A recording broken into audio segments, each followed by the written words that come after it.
आखिर वायुमंडल कहते किसे हैं? वायुमंडल पृथ्वी के चारों ओर से घेरे हुए गैसों की एक परत है। पृथ्वी की सतह से ऊपर वायुमंडल कई परतों में विभाजित रहता है, जो कि पृथ्वी की सतह से ऊपर कई किलोमीटर्स तक फैली होती है।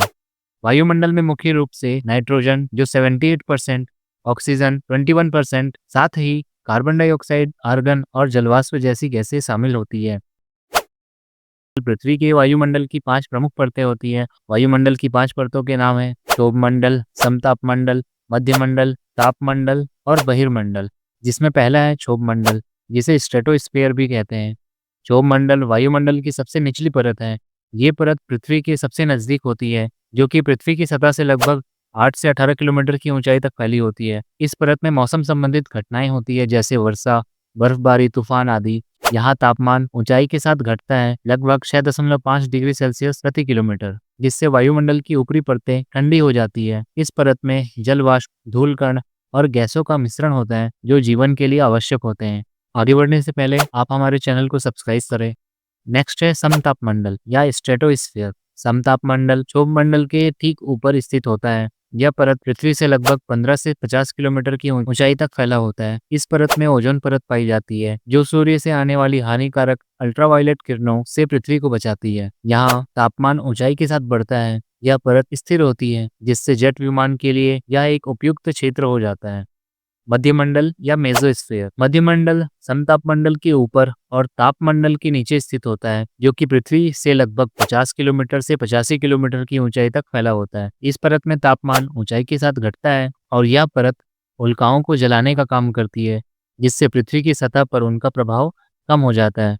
वायुमंडलीय दबाव इस परत में बहुत कम होती है, जिससे गैसों का घनत्व भी कम होता है। तापमंडल या थर्मोस्फीयर। तापमंडल मध्यमंडल के ऊपर और बाह्यमंडल के नीचे स्थित होता है। यह पृथ्वी से 85 किलोमीटर से 600 किलोमीटर की ऊंचाई तक फैला होता है। तापमंडल में तापमान ऊंचाई के साथ तेजी से बढ़ता है, जिससे यह परत वायुमंडल की सबसे गर्म परत बन जाती है। पर इस परत में अरोरा जैसी घटनाएं होती है, जो सूर्य से आने वाले अवशेषित कणों के पृथ्वी के चुंबकीय क्षेत्र के साथ प्रतिक्रिया का कारण होती है। इस परत में रेडियो तरंगों का परावर्तन और संचरण होता है। अंतरिक्ष यान और उपग्रहों के लिए यह आदर्श क्षेत्र होता है। वायुमंडल या एक्सोस्फीयर। वायुमंडल वायुमंडल की सबसे ऊपरी परत है, जो लगभग 600 किलोमीटर से 10,000 किलोमीटर की ऊंचाई तक फैली होती है। वायुमंडल में वायु का घनत्व बहुत ही कम होता है। यह परत धीरे धीरे अंतरिक्ष में विलीन हो जाती है। इस परत में उपग्रहों की कक्षाएं स्थित होती है, जो पृथ्वी की सतह से डेटा के संचार के लिए महत्वपूर्ण होता है। यह वैश्विक संचार और अंतरिक्ष अन्वेषण के लिए एक महत्वपूर्ण जगह है। यहाँ पृथ्वी की गुरुत्वाकर्षण शक्ति बहुत ही कम होती है। आयन मंडल या आयनोस्फीयर। आयन मंडल वायुमंडल का एक हिस्सा है, जो मुख्य रूप से तापमंडल और वायुमंडल के ऊपरी हिस्से में स्थित होता है। यह परत सौर विकिरण से प्रभावित होती है और इसमें आवेशित कणों की बड़ी मात्रा होती है। आयन मंडल रेडियो तरंगों को परावर्तित करता है, जिससे वैश्विक रेडियो संचार संभव होता है। यहाँ सूर्य से आने वाली विकिरण के कारण वायुमंडलीय गैसें आयनित हो जाती है।